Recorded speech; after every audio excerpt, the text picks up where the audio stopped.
Oh, even better. Look at that. It's Katie Cole right next to me in my car. It's Car Con Carne presented by the Autobarn Mazda of Evanston, 1015 Chicago Avenue.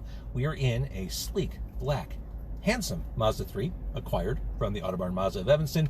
It's right there. Love the service there. I got two of my cars from there. I'm currently test driving a Mazda CX-9 as well. Mazda, Autobarn Mazda of Evanston, in between Maine and Dempster in scenic Evanston. Katie Cole, musician, star, are you ready to do this? I am. I think I'm ready. Okay. So we're getting food. We have food on order. It's going to be hand delivered to our window from Haymarket. We're at Haymarket over at Randolph and Halstead. You are playing here tomorrow night. If you're watching on Facebook Live, you are playing here tomorrow night. Yes. Now, a Katie Cole show would be worth hundreds of dollars. It's a value at any price. Tomorrow's a free show. I know. Amazing. A value at any price, but this is free. We get to see you for free. And I want to talk about your music. I want to talk about the summer job you have working with Smashing Pumpkins. The summer gig. Yes, my side hustle. Your side hustle with the Smashing Pumpkins. I will say Haymarket does a really nice job. Their Americana series is fantastic. I saw Lily Winwood here recently. You're here tomorrow night. It's a genre of music that deserves representation, deserves promotion. I love that you're here for this, and I love your music too. So. Oh, thank you. I appreciate it. I'm excited to play there tomorrow. In fact, I have a visual aid.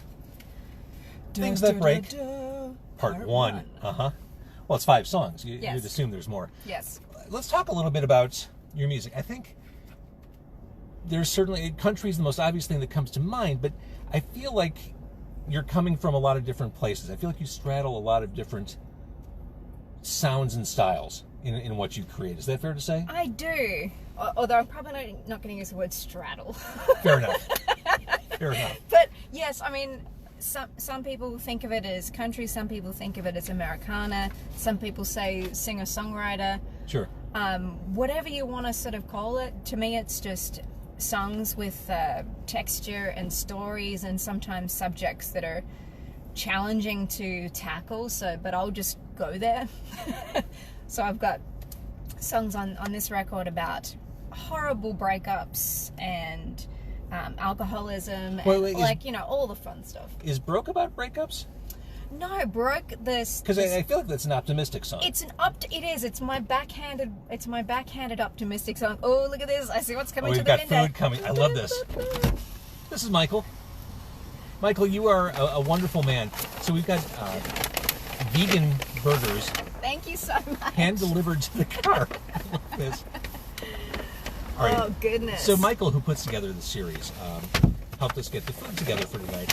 And I felt kind of like a jerk. I wanted to get the podcast going. I wanted to be respectful of your time. And I asked him to bring food to the car. And I tried to say it as diplomatically as possible. I didn't want him to feel like I was... You didn't make him roller skate up. True.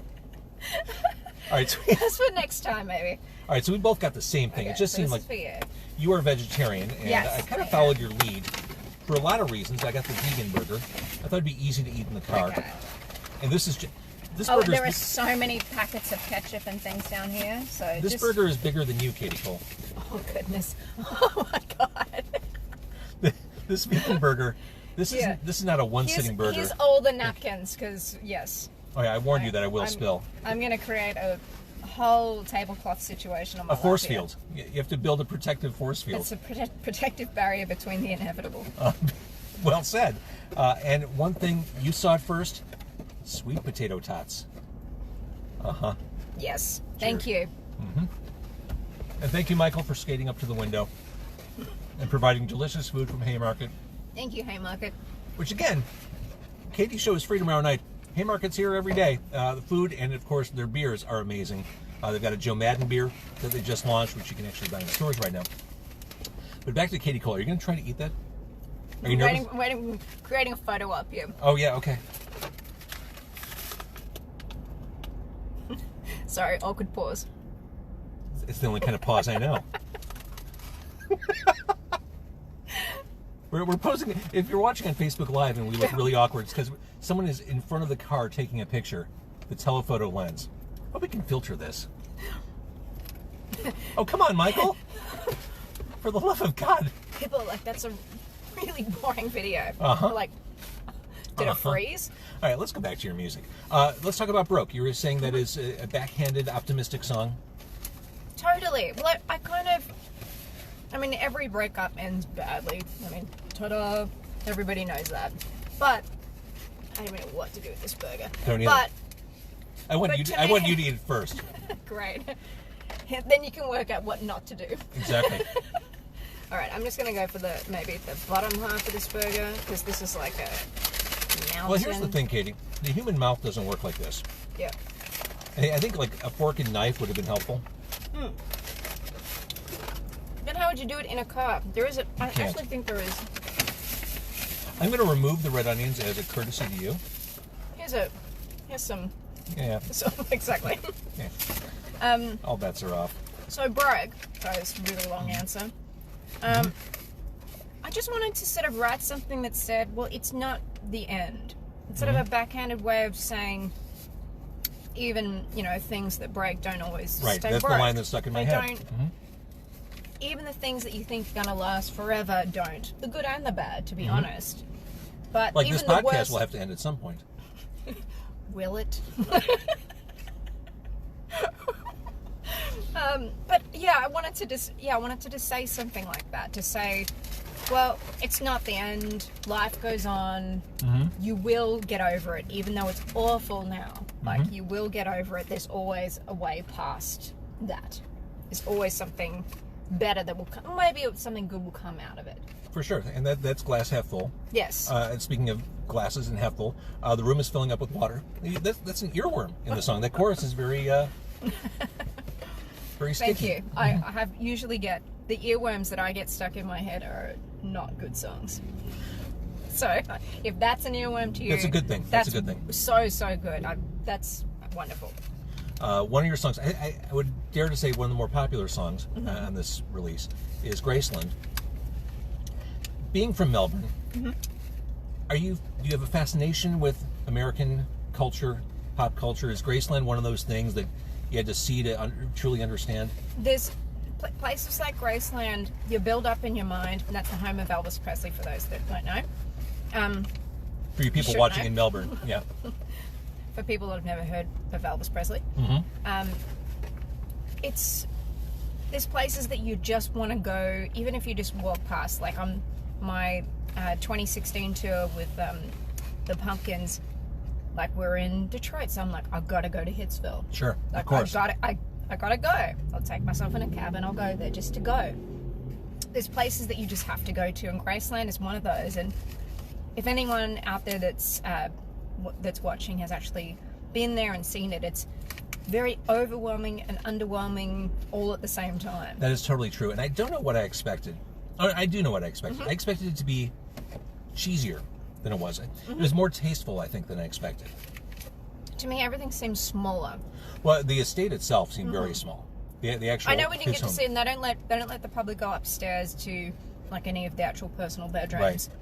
But that jungle room, something. The jungle room, and there's like carpet on the ceiling in certain rooms, and like the weird sort of like all those security monitor televisions, and like the red emergency phone, and everything that you would expect from like a pop star of his generation. But it's still like mirrored ceilings. There's still some, but they were kind of low ceilings. Like it just felt smaller than I suppose that I built it up to be.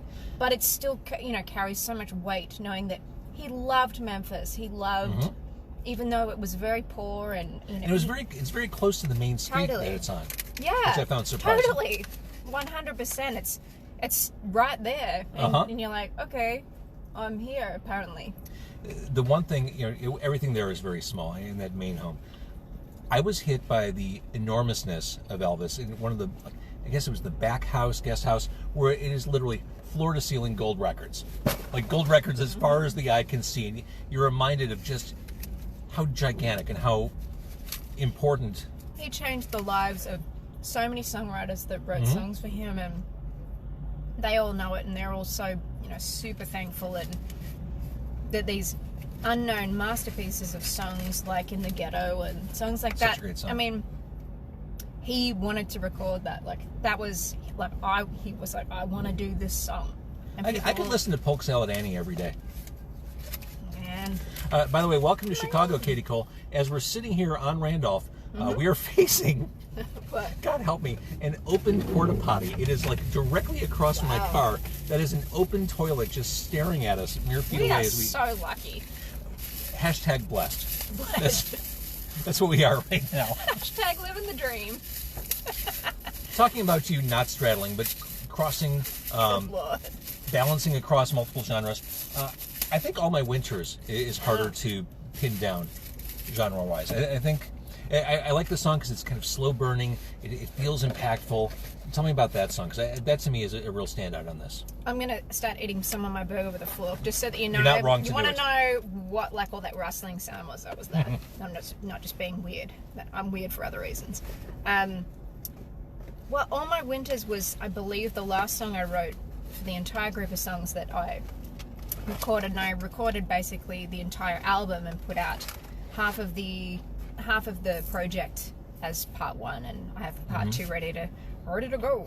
But All My Winters was one of those songs where I just wanted to write the most devastating of moments.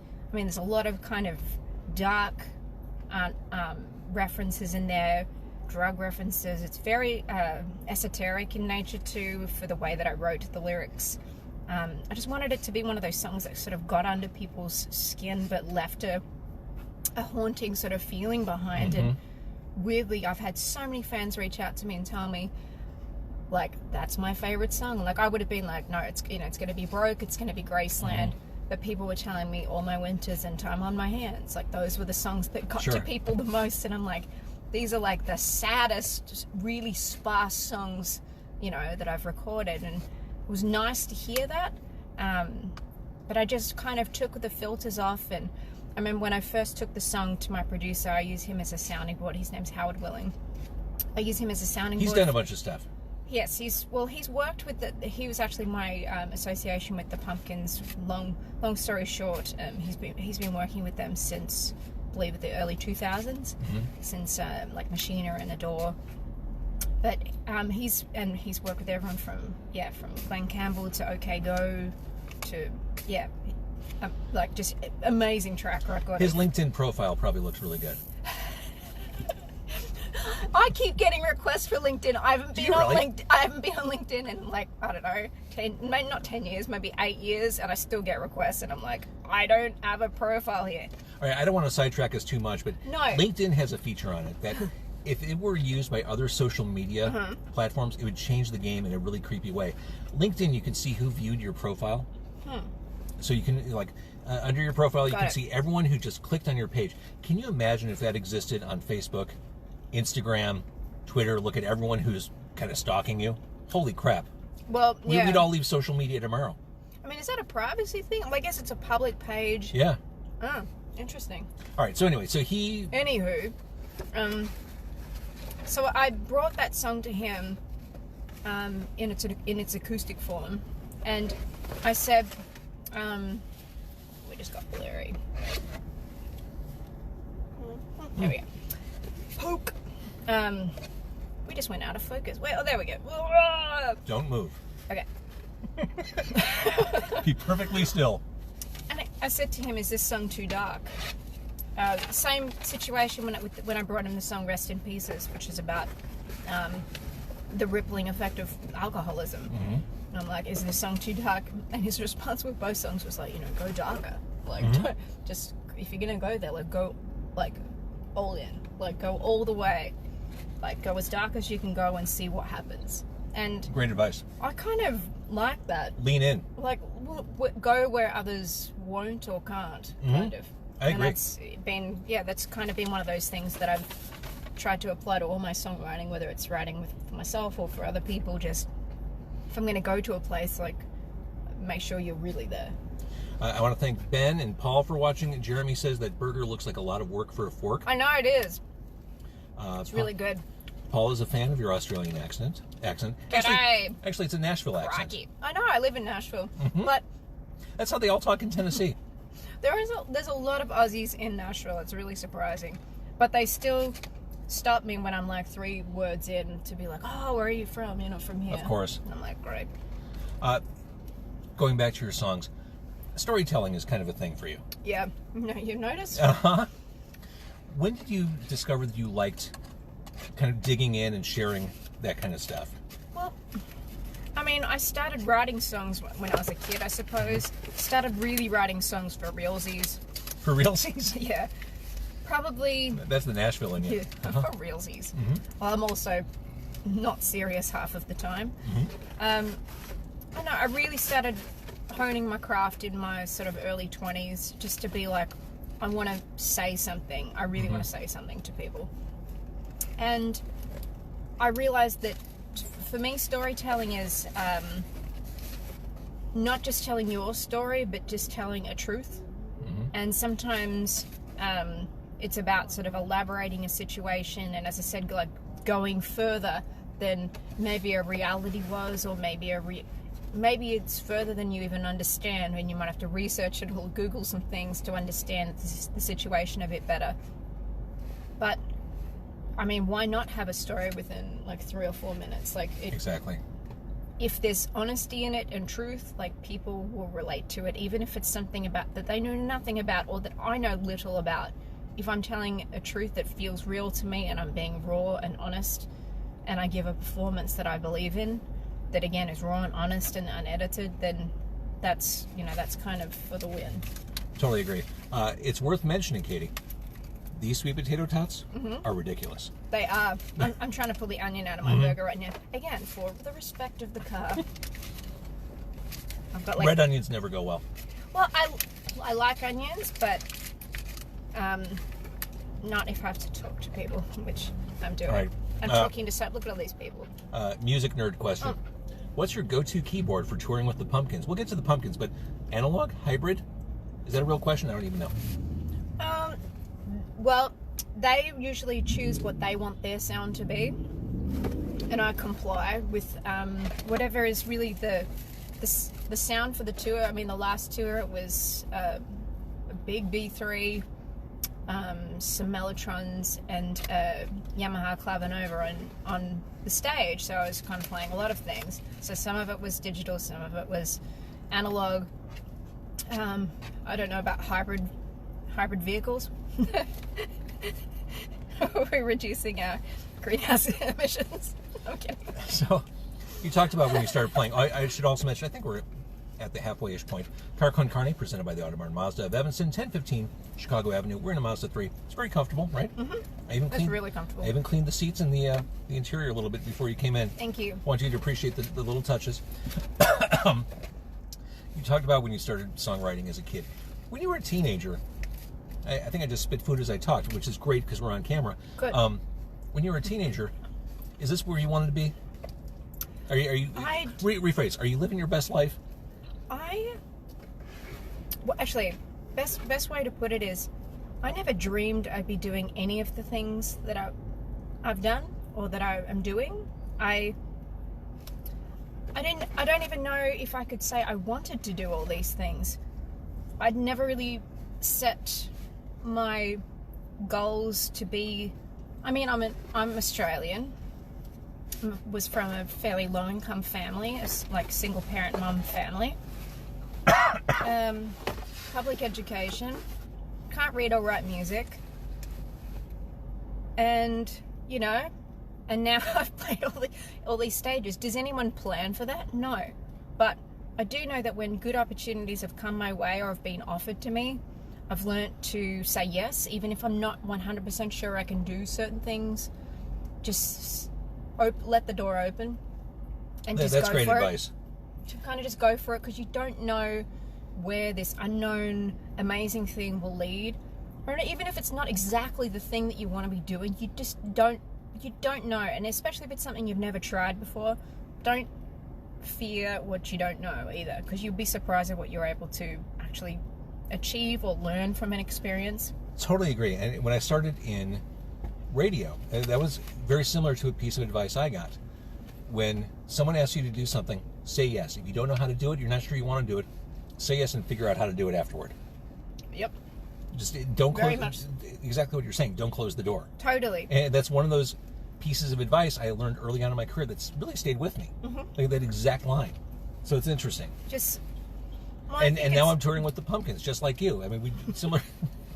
That's how you look familiar. Wow.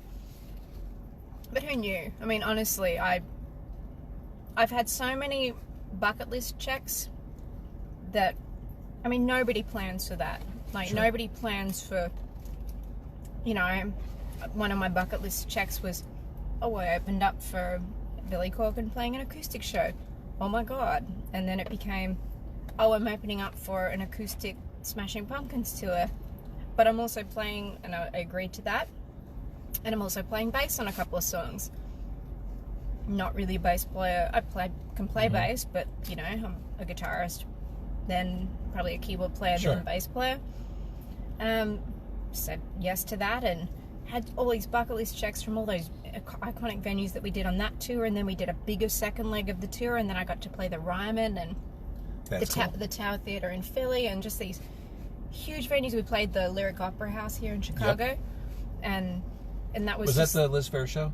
Yeah, Liz Fair opened that tour. Yes, lovely. She was great, and was like, you know, wow, like bucket list checks galore. Got to travel and do all these incredible shows. Was like, wow, I've played the Ryman, I've played the Mother Church. Even if I'll never get to step onto that stage myself, you know, I've still sung songs on it. And You did it on your own merit, whether it's solo or with another group of musicians. When I was playing, I was singing a couple of songs lead during that tour, and like I'm like, oh, that counts. I'm like, that counts. Absolutely, it does.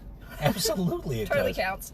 And then I got asked to do this huge arena tour last year, and this was like, you know, we played these enormous arenas across America, and we did Wembley in the UK and Madison Square Garden sold out, and Forum in Los Angeles, and just like, I mean, somebody said to me, so I said, I've got all these bucket list checks, and they were like, you need to get a bigger bucket. That's amazing. Like, but I totally do. It's not like I thought to myself, I want to do these things one day. Of course, you always dream about it, but like, all the steps that are needed to achieve these enormous, enormous feats are incredible, and I've been able to sort of get sort of the tourist / performer pass to see these things. Sure. And, you know. Ben agrees with you on Facebook Live. He says, the jobs that scared me always ended up being the best. Safe equals dead. A little dramatic, but point taken. So talking about advice and being with the Pumpkins, in your time working with Billy, who's seen so much, done so much, was there anything he imparted to you, a pearl of wisdom from his time clawing through the industry, succeeding in the industry? Well, I mean, he's told me, I mean, I've spent so much time with him. He's told me so many things that I've taken to heart, and I just listen when he tells me stories that he may not have told other people, and he's been telling me the origins of certain songs that he's written, and I just try and pay attention because, I mean, he's full of wisdom because he's done what most people have never done and will never do. I mean, there is wisdom in the way that he walks. There's wisdom in the choices that he makes with the music that he still creates. The fact that he's still, the thing that I've taken the most out of it, I suppose, is that he's still so passionate about songwriting. Like, he's still writing just these epic songs, and the content and the quality of content and the amount of content that he creates is unbelievable. Like, even going back through the back catalogue, it's like, this is a double album and this is a double album. And they're intense, complicated songs. They're not, you know, 3-chord songs, but just, yeah, I've learned never stop writing and never stop, you know, that passion to write something new or try something new or get this story out. Just yeah. Another, not even a personal question. It is my belief that Jimmy Chamberlin is one of the most charismatic men in rock. Can you confirm? Yep, I'll take that one. Unbelievable also, to watch that guy play. Oh my God! I mean, I could watch ridiculous. Him play all night long. Also, wickedly smart. That one. Yeah, he's whips. Well, they're honestly, I mean, all the guys in the band, including Jeff Schroeder, who's been part of the band for quite a long time now. They're all whip smart. They're all got their different sense of humor, but yeah, I don't think you can be that successful and not have a really good head on your shoulders. I agree with that. So you're going back out with the pumpkins. You're doing more arenas? We're doing the summer European tour. I don't know whether it's going to be summer wherever we are. But I'm playing, some of them are amphitheaters, some of them are festivals. Honestly, I've seen the touring itinerary and I'm like, I can't remember half of it because it's all different countries in Europe and places I can't pronounce. How thrilling. I'm so excited. Like, my passport is so excited. Your passport's going to be amazing. It's not, well, just to be like, oh yeah, I've never been there. Like, I love traveling in general, and I know I won't be able to speak the language of most of the countries that I'm going to go to, but I mean, this is like the best way to travel ever. Oh, I can only imagine. And when I used to travel for business, not unlike touring with the Smashing Pumpkins, I always used to try whenever, because I'm like you, when I land in these different places, I'm always fascinated. I want to take in as much as I can. Anytime I wasn't working, I was trying to explore, like walk around, go places, go off on my own, just because I'm there. This may be my one shot, and I want to ingest everything I possibly can. Totally. My one day off in Italy, we were in Bologna, and I was like, I don't even have time to, like, I've got like 4 hours or whatever, and I'm like, oh, look, I have to do something. So I walked across like the market square where we're at and walked down some of all the cool sort of cobblestone streets, and you really get to know a place once you walk. I mean, I've learned that about America too, like walking through the city, even if I'm just walking down the street to get a coffee or something like that, kind of get the feel of the pace the cultural, of the place. Yeah. But in Italy, it was just like walking down these streets, and it was so much like a movie set. Like, everyone's sitting there on their cafeteria chairs and tables, eating pasta and drinking wine at like 11 o'clock in the morning, and I was like, oh my god, this is really happening. That's the dream life. And I bought like a small bottle of like a balsamic vinegar and a small bottle of like a truffle oil, olive oil, whatever it was, and I was just like, because I have to buy something. I'm vegetarian at the moment, so I was like, I was walking past all these delis that had like all the prosciutto, and I was just like, oh, this is the wrong time to be a vegetarian. I could see that. I could see that. So the tour kicks off next month. Well, we start our rehearsals next month. The tour begins at the very end of next month. Okay. So I think the first date is May 30th, if I'm correct. So that's when you turn into a pumpkin. For now, though, you were waiting for that, weren't you? I wasn't, but it just hit me, and I was really proud of myself. Thank you for validating me. Well done. Thank you. But for now, you are Katie Cole. And tomorrow night, if you're watching this on Facebook, if you're listening on the podcast, you missed it, but she'll come back, we promise. Haymarket, Halstead, and Randolph. Performing in a free show, again, valued at any price. It's absolutely free tomorrow night. Bronte Fall opening up, local artist. So your music is fantastic. I'm going to hold up the prop one more time, if I can find it. I don't know where I found it, where I left it. The CD is somewhere in the car, but streamable. But probably better to go see the show and buy a CD. If you're in Chicago, just come down and say hi. I like to meet people. I like to see all my fans and meet new people. It's people think that some artists are unapproachable, but like, I'm like, g'day. You're of the I'm of the people. I love it. All right, your music sounds great. Thank you for dining in my car. Thank you so much for having me. This has been so much fun. I'm so glad you said that. I've eaten so many sweet potato tots. It's ridiculous. I could eat an entire box of just those. Really good food at Haymarket. I love Haymarket. I'll come here as often as they'll have me. Truly, I love this place. Thank you for watching on Facebook Live. Thank you for listening on carconcarney.com, Google, Stitcher, iTunes, etc. Carcon Carney, presented by the Autobarn Mazda of Evanston. That's Katie Cole. She's a remarkable human being, talented musician and songwriter. Thank you for listening and watching. Bye.